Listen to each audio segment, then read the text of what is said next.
Thank you, Mr. Stewart. Welcome, everybody. Thank you. Thank you for coming. I appreciate it. I have not timed this out, so if I start to run long, you can throw stuff at me. All right. You asked for it. So, as Dave said, my name's Rob Chichester. I'm a licensed merchant mariner. Okay. The history I'm about to share with you is an ongoing, continuous, flowing stream. I and others of this profession are merely a current waypoint in the story that is still being written. I'd like to thank Dave for having us here. He's been trying for a long time. I also need to express my gratitude for Bayshore Center and the captain and crew of the Meerwald for letting this happen. And the story begins about 500 or 600 years ago along the west coast of Africa. The Portuguese arrived on the western horn of Africa, and they found African sailors, mariners if you will, working the coastal waters and the rivers of Africa in their canoes. Now the Europeans, in their own way, were somewhat disdainful of the maritime skills of the Africans they found, but yet they relied on them desperately because the large European boats could not break through the surf and the shallow waters off the coast. So they relied on the Africans in their large and heavy canoes and their skill with timing and breaking the surf to get them and their cargoes ashore and back on the boats. Now, the Africans used their maritime skills for lots of different reasons, even before the Europeans arrived. There was commerce up and down the rivers in that part of Africa. It was a communication mechanism for them. And I want you to remember that particular theme because you're going to hear that over and over as we talk about the African-American mariners as we move forward. And it was also a way for them to unite the individual kingdoms in that part of Africa. They had special skills, obviously, in making the canoes and boats that they used to break through the surf that was breaking off the coast of Africa. They necessarily had the coastal skills and the pilotage skills to know their way around. Now, it's important at this point to talk for a minute about the belief system of the Africans, because again, this is going to be a theme that will resonate through the rest of the story. The Africans believed that the spirits of their departed ancestors resided just below the water, and that boats and later the ships that would come to take them away were a means to that realm. And the marine workplaces that they knew of were sites of spiritual power for them. So, beginning in the 15th century, the Portuguese arrive. They have their large ships, and they're intrigued by the dugouts that the Africans are using. They thought they were exotic. They had respect, though, for how they handled themselves in the surf. But as I said, they had some great disdain for their overall lack of sophistication in things like ocean navigation. The Africans had no need to go across the ocean. Everything they needed, they had right there in their own homelands, in their coastal waters. In fact, a Dutchman by the name of William Bozeman said that their skills were not very considerable. Yet in that same writing, he admitted to how dependent he and others like him were on the Africans and their boats. So I'm going to do a little disclaimer here. Necessarily, we have to talk about slavery in America. But the point of this talk is not to discuss or debate the morality of slavery or the complicity of the Africans in that slave trade. We just have to admit that it was there and something that was a part of our history. Now, in the very beginning, slaves were taken down to like Brazil and the Caribbean, and the Europeans used those areas as a place to what they called train and actually break the slaves before they would bring them up to the American colonies on the mainland. The slave revolution in Haiti in 1791 would have a huge impact on black mariners later in the 19th century. So again, that's another fact to keep in mind as we move forward. Now, by the 18th century, we're talking 1700s, it was routine to see black mariners on ships mid-century. At that time, it was mostly just service roles. In fact, it was a source of status for white captains to have a black cabin steward or black cooks on the boat. But the thing is, for those black mariners, they now had access to far-flung populations of other African Americans. So they could get the news and hear the information. Some of them actually acquired their skills as able-bodied seamen while they were working even as stewards on these boats. Meanwhile, in New England, there were whole communities of free black mariners. The northern states, slave labor was not nearly as important as the southern states. So there were more free black men there, and they were more participatory in the maritime arts. In fact, maritime trade was a mainstay of their employment. And in Boston, 3/4 of the seamen there were actually black. So there are a few notable mariners we should talk about from that time frame. Paul Cuffey was born 1759, died 1817 on Cutty Hump, Massachusetts. He was the son of an African. He married a Native American woman. He was an abolitionist. He was pushing for a return to Africa movement, so to speak. And he put a lot of money into that effort. He raised an issue of taxation without representation even before the American Revolution. It was his position that as a black merchantman had no say in anything. He couldn't vote, he couldn't participate in government. And for him to be taxed on his cargoes was patently unfair. Later on, there was the issue of seamen being removed from boats. And that was something the British had been doing for a while. That eventually led to the War of 1812. But he complained about that back in the late 1700s. And that actually led to something called the Seaman's Protection Certificate. It was a document that the government issued to all merchant mariners on American ships that basically said, you are an American citizen. So think about that for a minute. Now you've got African-American sailors holding certificates that say they were citizens. Now, technically, as far as the American government was concerned, that didn't happen until Lincoln passed his amendments, 13th, 14th, and 15th Amendments, later in 1860. This was in 1796. You don't hear too much about that, right? Another of the famous mariners of the day, he was not really an American per se, but he's important for a number of reasons. Olaudah Equiano. He was captured as a slave from Africa, and eventually he learned English and he wrote an autobiography about his life as a captive slave and working on ships. At one point he belonged to a British lieutenant, and while he served that lieutenant aboard ship, he learned navigation, taught himself navigation. But it was his autobiography which was written quite eloquently. And if you haven't read it, I recommend you buy it. It's a very short volume, by the way, available on Amazon. It was one of the first autobiographies by a black person that was published ever.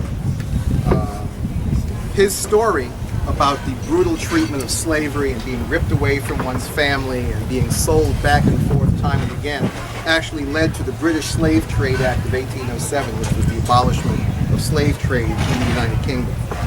And I already mentioned he was a self-taught navigator. And there were some other. Absalom Boston, also of the islands of Massachusetts, Nantucket specifically, he was the first African-American to captain a whale ship, and this was around the early 1800s. He had an all African-American crew, and when they went out, they all returned intact and safe. Now, whaling was a dangerous career. It paid well, given that, but it was a dangerous career. A lot of boats didn't return, and those that did may not have returned with all their crews. So for Absalom Boston, black captain, owning his own business to return with his entire crew is an amazing thing for that time frame. And actually, his other claims to fame is he successfully sued the Nantucket public schools to integrate the school system to allow his daughter to attend school on Nantucket. There's some portraits of him, and a lot of my research comes from the book Black Jacks by Jeffrey Bolster. there's a portrait of Absolute Boston in that book, and the subtitle of the picture says that he was comfortable with his identity and conscious of his status. So in those days, you know, you don't often think about there being wealthy black people in America in the late 1700s and early 1800s. It's not something we were taught in school. But here's a man who runs his own business. He owns several ships. He's wealthy, you know. And in fact, in that time, in that era, you know, the maritime arts was a source of wealth for lots of people. It just so happened there were also African Americans who were wealthy as well from it. He was conscious of his status in that, in the community, he was viewed as an icon. These sailors, these captains, these people who owned their own businesses were thought very highly in their own communities, and their funds usually went to support things like the churches, the schools for the black students, and other community-like affairs. James Fortin, and I should point out that Captain Briggs very generously gifted me a book this morning, which is the biography of James Fortin. James Fortin was a sailmaker in Philadelphia, and he was a prisoner of war during the Revolution, sailmaker, and he invented a device for handling large sails, much like the ones on this ship, or like some of the big square riggers you might think of. Unlike Paul Cuffey, Fortin opposed recolonization to Africa, and because of his efforts and his position, a lot of Cuffey's work supporting the recolonization failed ultimately, and Cuffey wound up losing quite a bit of money in that effort. The other notable thing about Mr. Fortin is that during the War of 1812, he actually organized workers to build fortifications around Philadelphia during the War of 1812. And last, the one that everyone knows about from history is Crispus Attucks. He was actually a merchant in Boston. He was a big, towering man for that time. He was 6'2", which is large for people of that time frame. And as a sailor, he had a commanding bearing.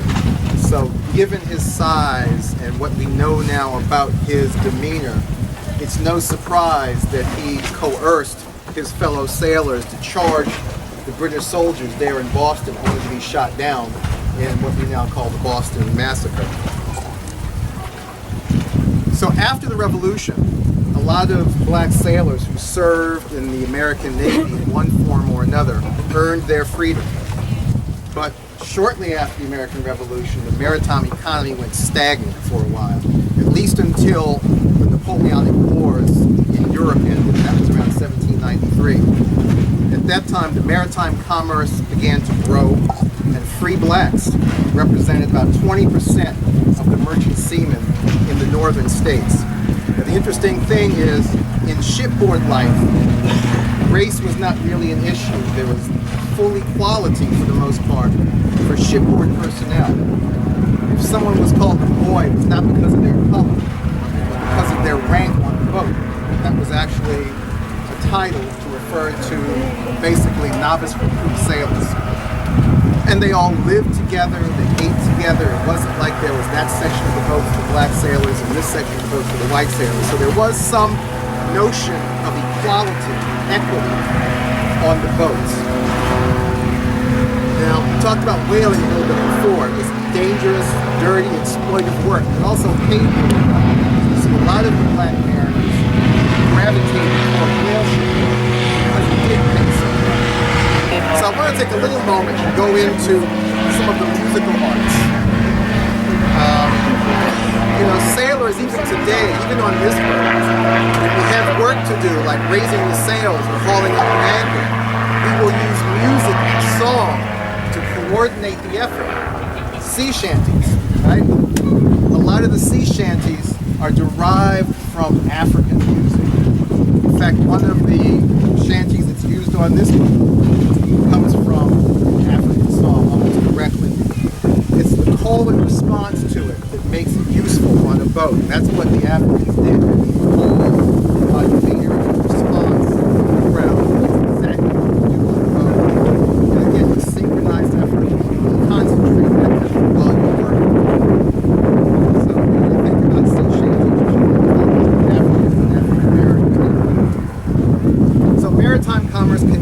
span, and jobs grew exponentially through about 1807. The tonnage that Americans were shipping offshore grew by a factor of 4 between 1815 and 1860. And this is the time period when the aforementioned black Americans became wealthy in Cuffy, Fulton, and Boston specifically. Now, we talked about how the Seaman's Protection Certificate protected American sailors. Now we're in the lead up to the War of 1812, where the British are impressing, that is, commandeering sailors off of American boats. Let me not jump ahead too fast over that. At this point, coastal marine work was seen as respectable by people ashore. The sailors were perceived to be honest, Christian, respectable people, whereas ocean-going sailors had a much worse reputation for whatever reason. In the research in my reading, it didn't say exactly why that was the case, but there was always this negative connotation about ocean-going sailors. So, after the Revolution, now we have a notion of slave sailors and free sailors. In the northern states, New England, we had a much higher population of free black sailors. The notion of the free black sailors in the Northeast, New York, Boston, Philadelphia, has to be balanced against the concept of the slave mariners of the South. In the Chesapeake Bay region, slave captains were used to pilot schooners and skipjacks around the bay to do things like fishing, transporting cargo from plantations, or transporting seafood that was captured by their masters. Understand, these guys were working these boats solo. That is, with their black crews. There was not an overseer on the boat. And that was for a couple of reasons. One was, it was a way for the slave owners to keep their white overseers in their place. To say, I've got these black sailors who are working my boats, and I don't need you to hand over them. The other issue was a matter of cost. If you've got 3-4 people working a boat, you don't want to have to pay your white overseer to do that work of just sitting there watching these guys work. So it was a cost-saving issue. And they didn't really have any fear of these guys running away because they still had their families and their possessions back from where they started. But in some cases, they guessed wrong. We'll talk about that shortly. An example of that was a guy named Moses Grandy, who was a schooner pilot in North Carolina, the Sounds down there.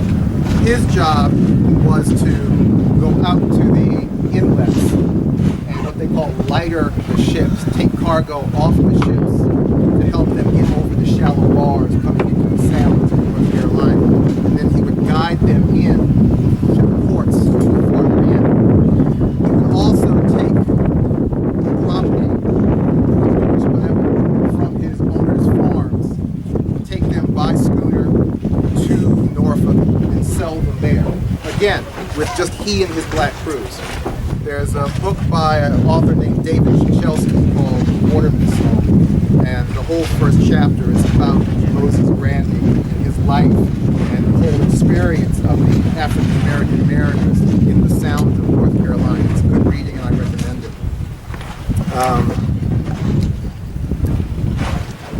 He saved his money, Moses Grandy that is, he saved his money attempting to buy his freedom and that of his families, because he made a fair amount of change in what he did. Unfortunately, he was sold 3 times while he worked as a schooner pilot. And unfortunately, each time he was sold, that account was wiped clean. He never got the money back, so we had to start all over again. Eventually, he was able to save enough and buy his freedom.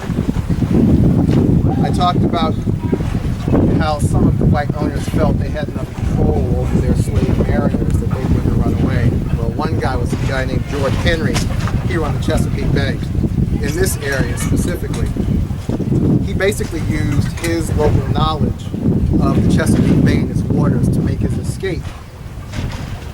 And even though for his master he worked as a captain, he could now not find work as a licensed captain, because in these areas, in the slave states in the South, there was no way you were going to have free black men running ships and boats around. And I'm going to get to the point of that in a moment.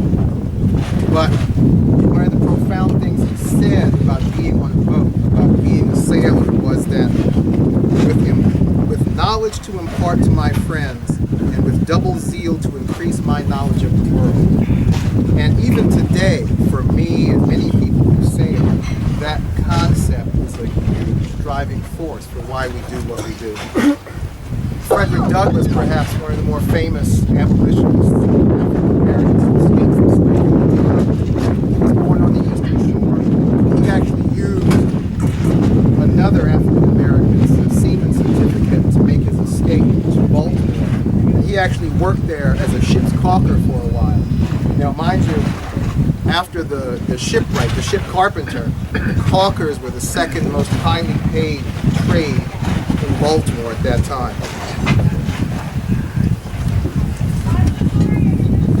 So let's talk a little bit about the economics of sailors working as mariners. So for them, it represented higher wages than working ashore, especially for the whalers. As I said, the whale work was dirty and dangerous, and so consequently you had to pay people more to get them to do it. So there was almost a higher proportion of black sailors doing whale ship work than white sailors. There were several free black communities that arose in and around port towns at that time, specifically Newport, Boston, Providence, New York, and Baltimore. And the black mariners of that time were extolled in their communities as leaders of the community. Again, their incomes funded many of the institutions of those communities. But even though they worked hard, paid well, and sent money back home, there were still hardships. When you went to sea in the 1800s or 1700s, you were gone for a long, long time. So that means your family back home had to subsist while you were gone without your income because you hadn't been paid yet. So the women who stayed behind, the families who stayed behind, the women had to take domestic work, laundry, cleaning houses, whatever they could to make money, and indeed some actually resorted to prostitution to make enough money to keep their lives going until their husbands returned. Now this is the time frame when seafaring was begun to be thought of as an immoral occupation. It was never quite the same status as like a doctor, a preacher, or even a barber, for example. Despite the earning potential people had, it was not looked upon as highly as some of the other professions. Probably still isn't today, but I digress. So, in antebellum America, you had this dichotomy between free and slave captains. Slave captains worked for their owners, and there were lots of them, especially in the southern states. As we move closer to opportunities for black captains, especially free black captains, primarily free black captains in Africa, a lot of people who were captains earlier, who were in command of large vessels and large ships, wound up only finding work as cooks. Meanwhile, the slave mariners were entrusted to engage in commerce and finance on their master's behalf. They were negotiating. They would pull into ports like Norfolk and negotiate prices they would accept for the goods they were bringing from their master's plantations. They were in charge of their crews, some of them on ocean-going ships. I mean, if you're bringing wares up from South Carolina, you had to go out on the ocean. So you've got slave captains operating ocean-going ships at this point. But yet, there was not quite an income equity. You'd have white crews, white captains paid much more than the black crews and black captains. I suppose that's no surprise. But then came the news of the revolutions in Haiti. Remember I mentioned the slave revolution of 1791. Then came the Nat Turner event in the United States. And now people are getting really nervous about uncontrolled, uncontained blacks running around the country without supervision. So around 1850, they wound up creating something called the Negro Seamen's Act. And what that basically said when these seamen arrived in ports, especially the slaves, even the freemen sometimes, they either had to be held on their vessels or they were thrown in jail for the time their ships were in port. They were trying hard to not let that communication, that news gathering, that sharing of information that was a big aspect of the black mariner's life. They were trying to avoid that happening. Then there was a downturn in shipping around 1850. They discovered oil in Pennsylvania then, so the whole whaling industry took a hit because that whale oil was no longer as important. Now we have petroleum, easier to get than sending ships out to sea to kill a bazillion whales to get the oil from the blubber. Consequently, there became fewer billets available for black mariners except as cooks and stewards. And even then, look, the 1850s now, even then, those who were shipping as cooks and stewards had to demonstrate some prior relevant experience. Usually they had to show that they worked in restaurants or some kind of catering work. But it was still a point of prestige for the white captains to have a black cook on the boat. So, here we are, 1850, and jobs that were once plentiful for African-American sailors are now starting to dry up.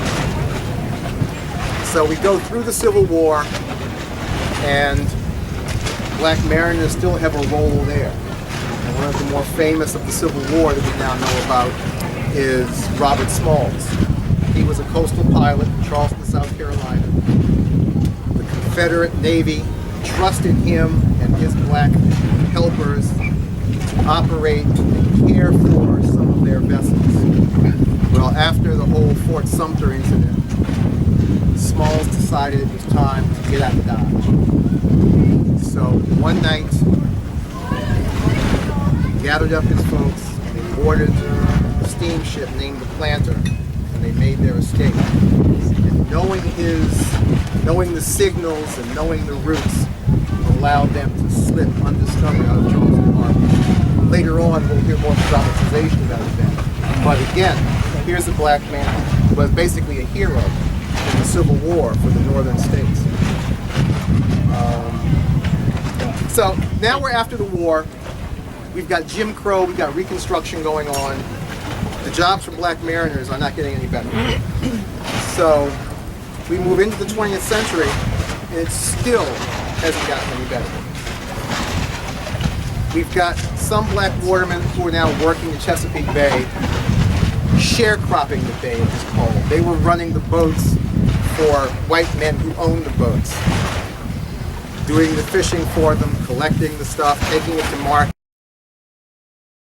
but they weren't the owners of the boat. They weren't the direct beneficiaries of that. There were several men who were interviewed, and one of them was a guy named Wilson Cannon, and he talked about how there were 26 packing houses in Crisfield, Maryland back in the day. This is like in the early 20th century.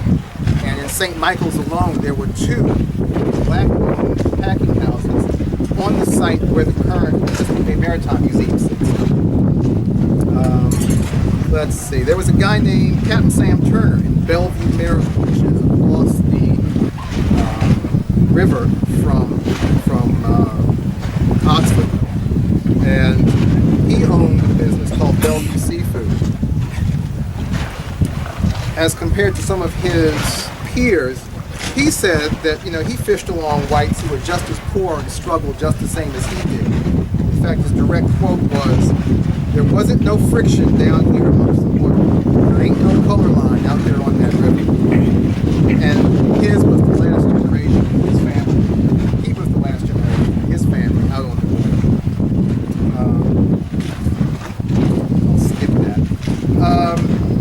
moving forward, in the Merchant Marines, there's a guy named Hugh Mulzac, and he was born British. He shipped as a British officer in World War I. In 1918, he became a U.S. citizen. In 1920, gets his master's certificate, but he couldn't find any billets because he was a black sailor. It wasn't until World War II when he got to be the master of the Liberty ship Booker T. Washington, but he insisted on an integrated crew, not an all-black crew.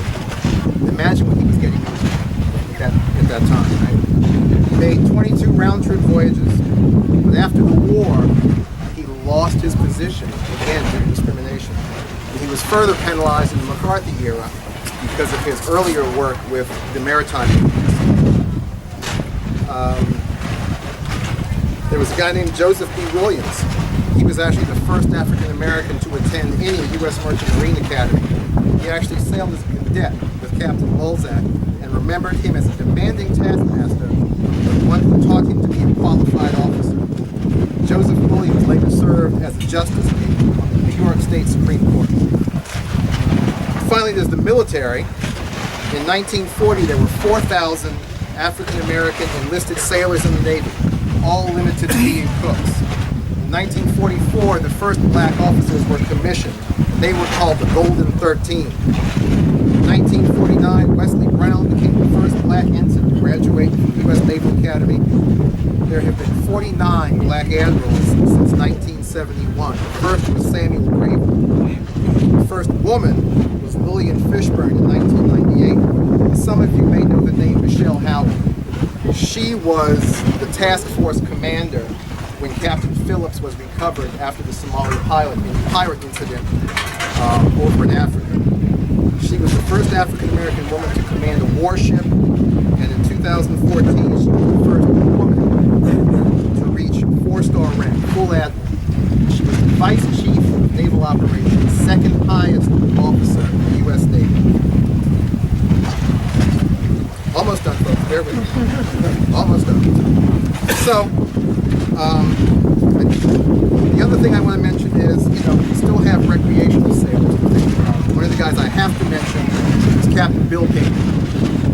He was the first black man to sail around the world solo, and he was the Master Emeritus of the Freedom Schooner Amistad, which was built as a teaching vessel to remember the incident which when the Africans commandeered the vessel from the white slaver crew. Eventually found themselves in New England.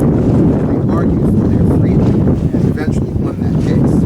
But anyway, Captain Bill is only one of a very small handful of black schooner captains in America. I'm proud to say he's a friend of mine. So, in closing, single events in history are a proverbial stone in the ocean of human existence. The ripples created in all directions touch everything. Additional ripples can either enhance or diminish the effect of prior or simultaneous events. And not unlike the skilled sailor, we must learn to take advantage of the waves of history, to amplify the positive surges, and to reduce or correct the harmful swells. History is highly contextual. The ways in which we interpret the moments from the past are affected by our individual and collective stories. And I hope this evening's stories will bear on you for the good and remain with you for a long time to come. So thank you.